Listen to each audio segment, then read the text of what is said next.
Good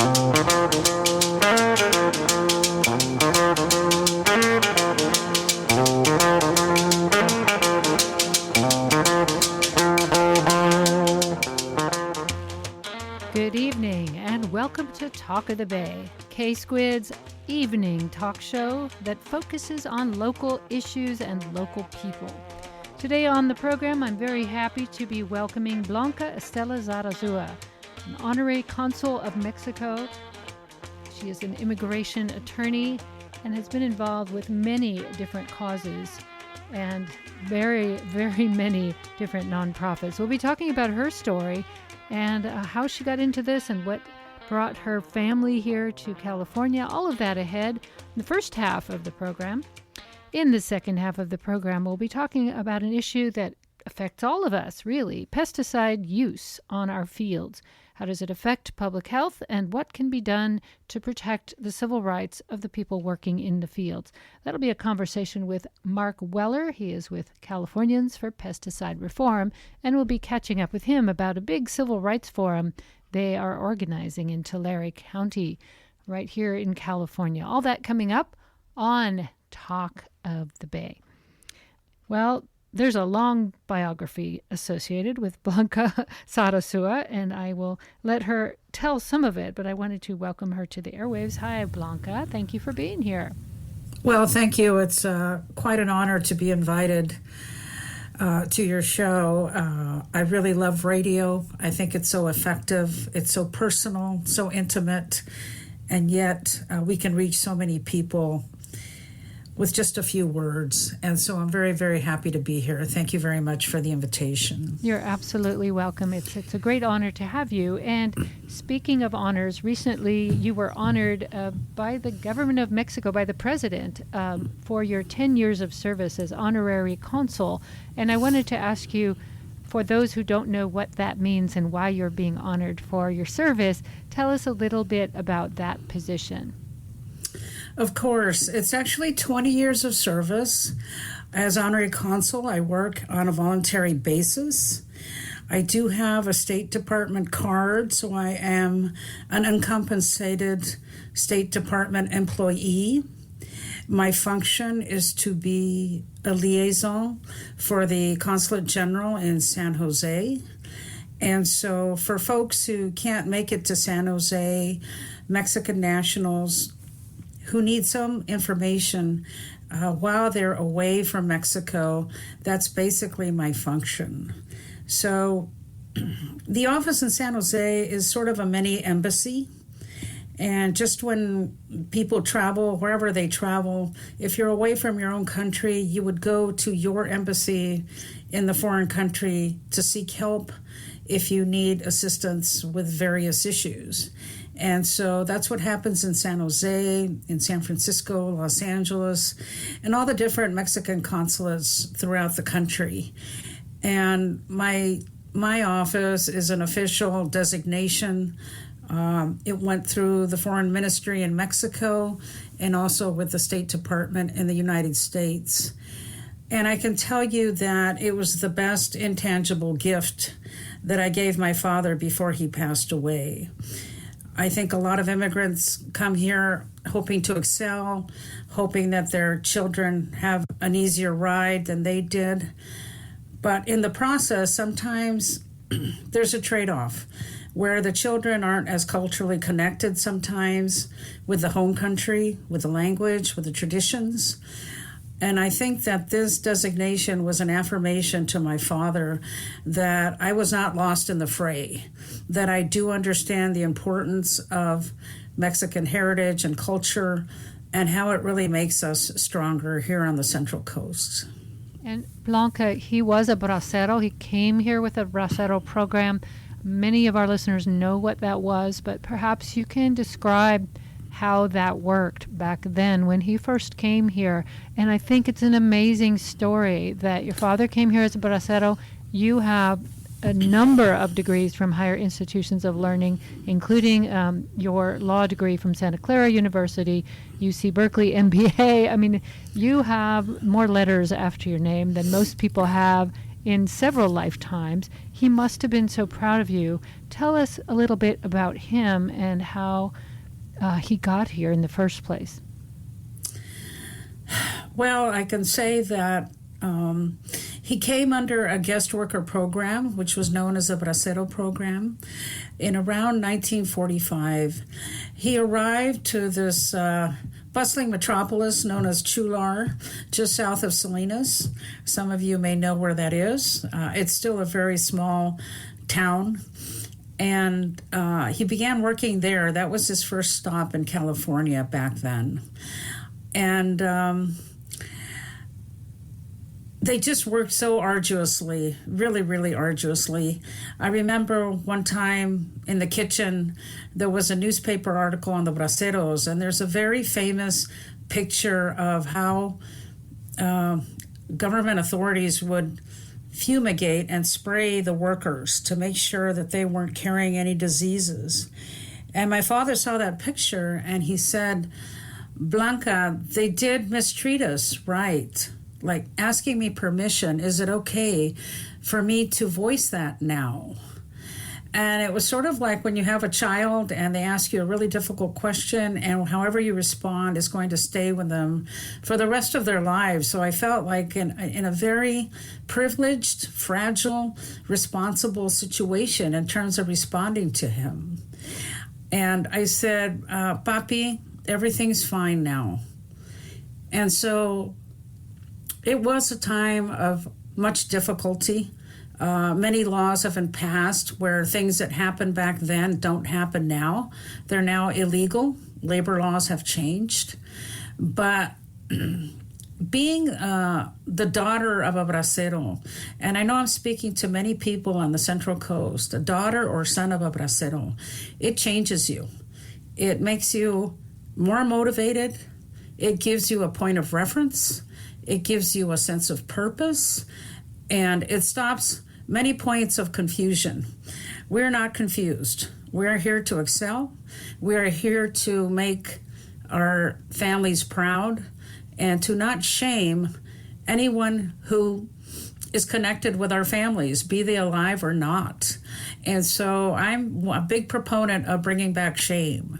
I think we need to be a little more shameful of what we do, be more responsible of what we say, and that's how I am. Now, as a child, because of this history, I was always a very grateful child, and now I'm a grateful adult. Of course, I'm editing life. I'm trying to make things better. I always want to improve, but that doesn't keep me away from every day saying, boy, am I grateful for everything I've had. And as I say, I've had a privileged life, certainly not in economic means, not by any economic standards, but there are so many other attributes of privilege that I think are much more valuable. I mean, I hung around a lot of wealthy kids whose parents didn't really care about them, and that certainly was not my case. My mother was from Jalisco. She's still alive, and my dad was from Guanajuato. And I call my mother from Jalisco military because the discipline in our home was so evident. There were 3 daughters, and we had one girl kind of as the lookout person. She's here, and we had to be active. No dessert, no vacations, no time off, just work. And so, of course, that rubs off on you as a child and as an adult.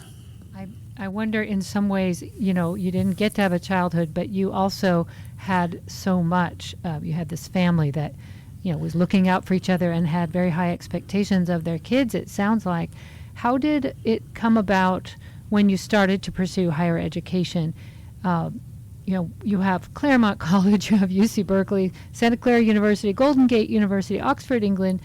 What was that conversation like around the dinner table as you began to have your aspirations? Since both of your parents, as you're describing them, did not have higher education, how did you, discuss that at the table? Like, I'm going to need some help here. How did that come about when you were younger? Well, they had no formal education. I mean, not even higher education. They had no formal education. And so there was a tremendous gap that love can always bridge. If there's love within the family, it's okay that we use different terminology. We're all headed to the same place, which is being supportive of each other. And so I used to translate for my parents, as many young immigrant children do, because the parents don't speak English. And so I was sort of a paralegal at a very young age. And I just was excelling in school. I went to the community college when I was still in high school because I ran out of courses and my mind was idle. And I didn't want my mind to be idle. So I went to MPC while I was in high school. And then I just always had a just insatiable curiosity about things. I wanted to learn things and how they operated and why. And there's so many people who don't care about anything. Like, I don't really care why that's yellow instead of blue. And I look at them like, why? Why aren't you curious? And so I was always very inquisitive and curious as a child. And it just grew into pursuing more and more academic endeavors.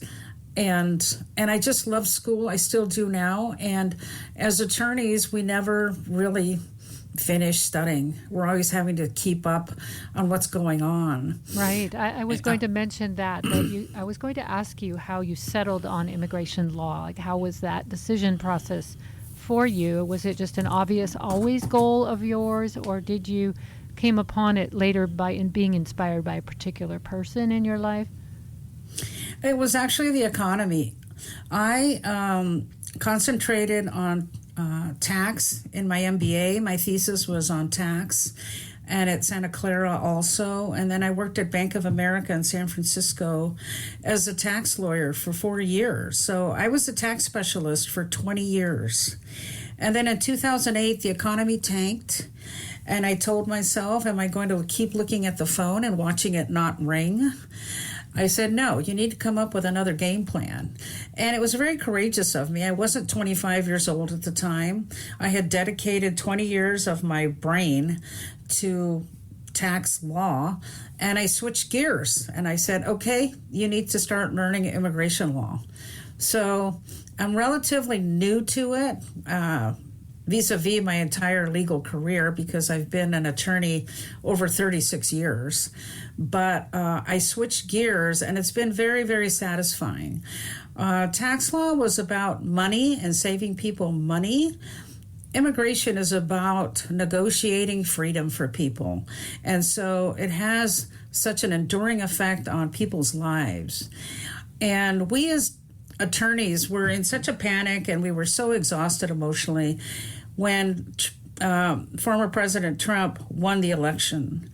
I mean, it was just, what are we going to do? Because we were getting impediments every step of the way that never made the front page. If you talk to immigration lawyers about that time, they will tell you that at every step of the way, somebody was putting up a barrier for us to help these families. And so I came up with this thought that I just want to help one family at a time. If I can just help one person and that affects his or her family, I will feel good. Because there wasn't much more you could do at that time. You couldn't do many things at a massive scale. Let me reintroduce you. If you just joined me here on K-Squid, 90.7 FM and 89.7 FM, also 89.5 FM. I'm Rachel Ann Goodman, and I'm speaking with Blanca Zarazua. She is an attorney as well as the Honorary Consul of Mexico for Monterey and Santa Cruz counties. We're talking about her path to becoming an immigration lawyer, which is what she's currently practicing. It's interesting that you're talking about the Trump era in the past tense, because it is past, and yet it seems like a nightmare that never quite ends. For a lot of people caught up in the immigration system, there is a narrative out there in some circles that says it's no better under Biden. It's still massively broken. Would you agree, from the legal standpoint where you sit, trying to help individual families, are you seeing it get any better, or is it still just horribly twisted around so that we can't really do much for folks? There are many, many things that need to change, and yet, as soon as the new administration came in, we immediately saw changes in terms of how the government attorneys treated us and our cases, in terms of some discretionary items where we could get some favorable treatment. And so even though by statute some of the laws that really need changing have not changed, at least there are some opportunities to help people now because it's a different administration. I'll give you an example. So the election's in November. In February, two gentlemen come to see me who make the yearly trek between Yuma and Salinas, and they were detained. Under Trump, those two fellows would be detained and put in jail. I mean, you can be stopped and not be detained. And so they were stopped but not put in jail. And I said, okay, now I know we have a new president. Because it was automatic before. Automatic, no questions asked. And the process has been that they continue with their removal proceedings outside of jail so they can continue with being with their families and working, etc., and just checking into their court dates, everything else.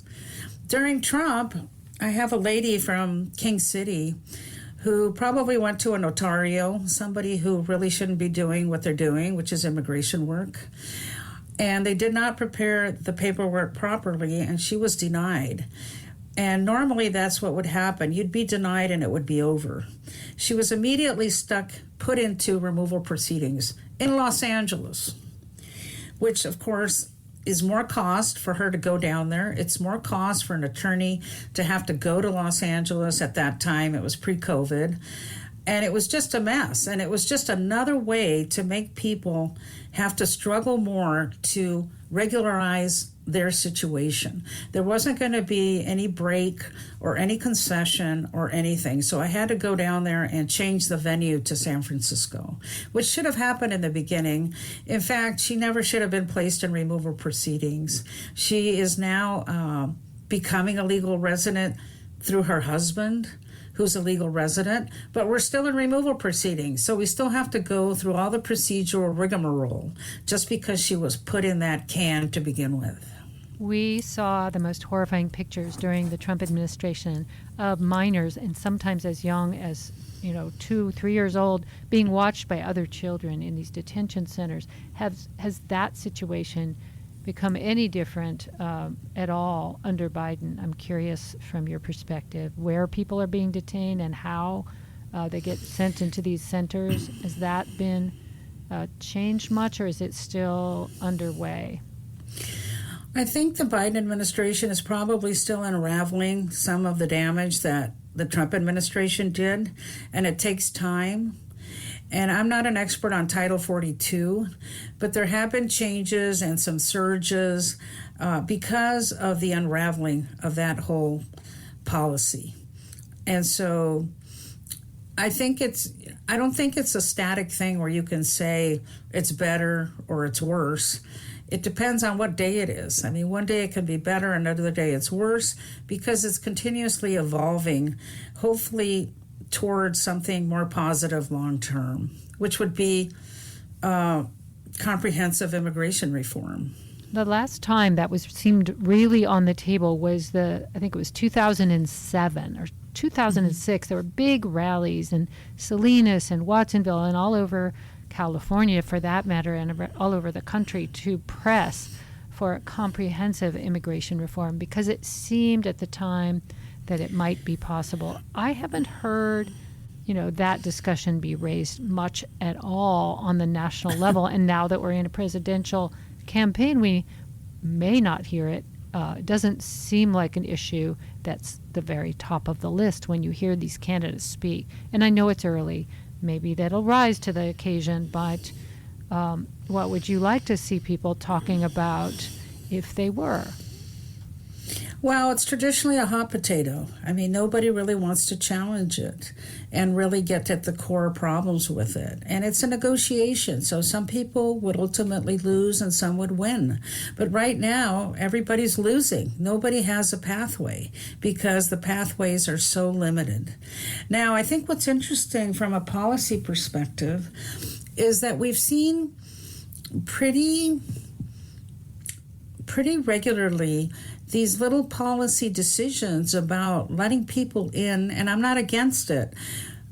People from Ukraine, people from Haiti, people from El Salvador, people from all these countries. And here we are. Mexico has been waiting for decades. And the Mexicans are still waiting. And it's really, really irritating when you see how political motivations will get people from certain countries to at least come through the door. Nicaragua, they will come through the door, which is great. I mean, that's great. But the sort of visible absence is any relief for people from Mexico who are just next door. And so it's very aggravating when you see these developments, like sign up for this, sign up for that. And I understand why it occurs, but I don't understand why Mexico's always at the back of the line. And it's a very long line that most people will never get to the front of. I imagine you see that a lot as an immigration lawyer. Before we go, we have about 7 minutes left together, and we'll have you back, so we'll continue the conversation. There's obviously a lot more to talk about today. What is a case study you can share that maybe exemplifies the kind of challenges we're talking about and that maybe, turned out the way you hoped it would because of your work and the way you work as a lawyer? Oh, okay. So we want a success story. Here we go. Well, there could be also a non-success story. Maybe you want one of each. I'm sure you see it both sides. It doesn't always turn out. There's so many, non-viable cases. Let's start very quickly with non-viable. A very prestigious business owner in Monterey called me the other day. He has a lady who's been doing housekeeping for the family for 28 years. She was the victim of domestic violence, but she never reported it, as is often the case. And she divorced that fellow, and she has no family here who can sponsor her. And so even though she has no criminal record and she's been an outstanding person for all this time, there's just no way to even file anything. And it's terrible. So you either need a certain specialized skill to be employment-based, or you need somebody with legal status, a close family member, to petition you on a family petition. And this poor lady is just a classic, slip through the cracks. There's just like nothing I can do for her. And it's awful.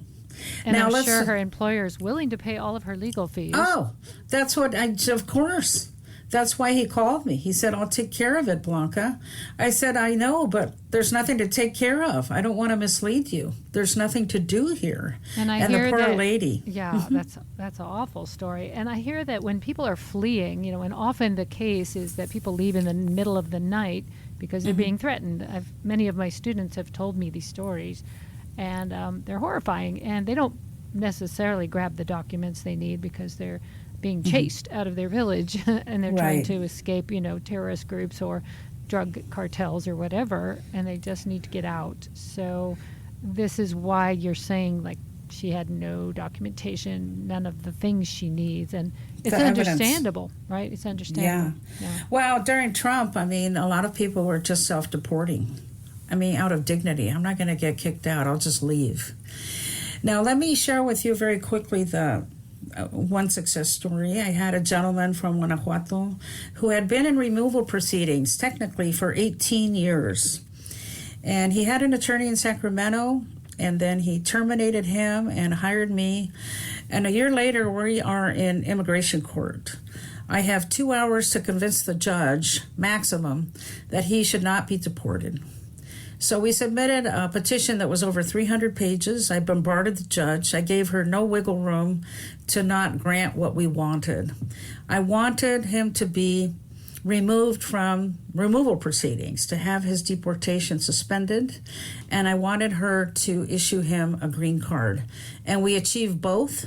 He had many fans from a local ag company, a big ag company here in Salinas, go to the court hearing with him, his mother with a rosary and a cane. And as soon as the judge gave her decision, I turned around and put my finger up to my mouth and said, shh, because I know everybody would scream and cry and everything. And then once we got out into the lobby, that's exactly what happened. And his mother gave me the sign of the cross. He was crying. All the men were crying. It was fabulous. It was really a spectacular day in my legal career. I bet you live for those moments, as do your clients, that, there are some successes in this rather sordid tale of people struggling.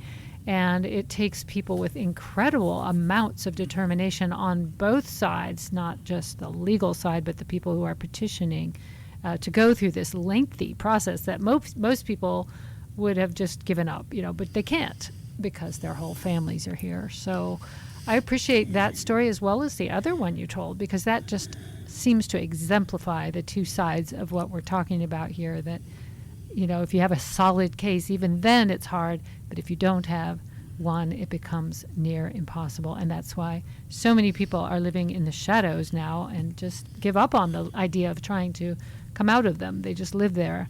And there's a lot of issues with that, from public health issues to just human rights. So there's a lot to talk about there. I hope you would be willing to come back again and check in. I know that you're interested in possibly hosting a show, which is wonderful, and this is a great start. So I really appreciate you making yourself available to the show, and look forward to talking with you again soon. Well, thank you so much again. And everybody, please keep the faith. I mean, persistence pays off. That's the story of my life. Like I say, I didn't take the I-5. I took the scenic route.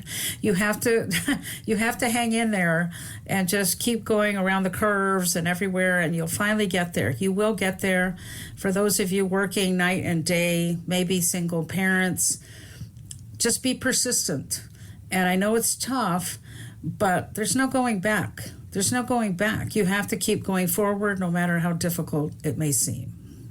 Well, that's words to the wise. Words of wisdom from Blanca Zarazua. Thank you so much for being here on K-Squid and on Talk of the Bay, and I look forward to having another chance to talk to you in the future. Thanks so much. Have a nice evening. You too. Thank you so much. That was Blanca Zarazua, a wonderful person and consul of Mexico for Monterey and Santa Cruz counties. And just in a moment, we'll be talking with Mark Weller. He is with Californians for Pesticide Reform. We're going to talk to him about a forum they're putting together that will bring together lots of amazing voices. And we'll hear from him in just a moment. So stay tuned for that. I'm Rachel Ann Goodman. You're listening to K-Squid, your community radio station for the Monterey Bay area.